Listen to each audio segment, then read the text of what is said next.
Attention all SAS pensioners members. 60 billion relief program hatid ng SSS. Ano ito? Ating alamin.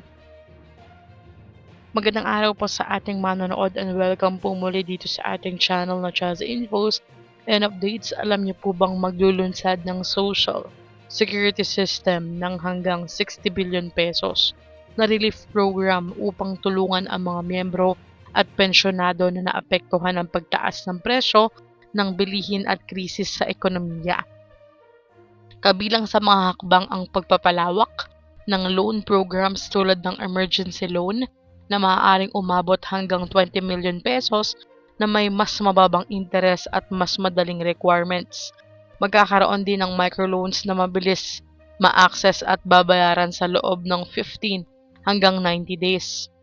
Bukod dito, papayagan ng condonation o pagtanggal ng penalties sa mga may utang sa SSS upang mas madali nilang mabayaran ng kanilang obligation.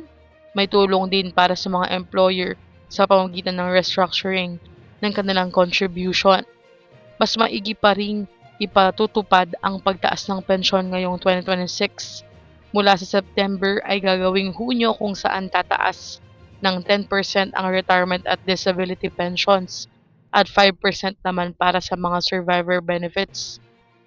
Layunin ng programang itong mabigyan ng agarang pinansyal na tulong ang milyong-milyong Pilipino sa gitna ng patuloy na pagtaas ng gastusin. Ano po ang inyong reaction dito? I-comment nyo na po sa baba. Hanggang dito na lamang po muna. Ito ang Chaz Infos and Updates. I-like, share, and subscribe para kayo ay updated. God bless po and have a nice day.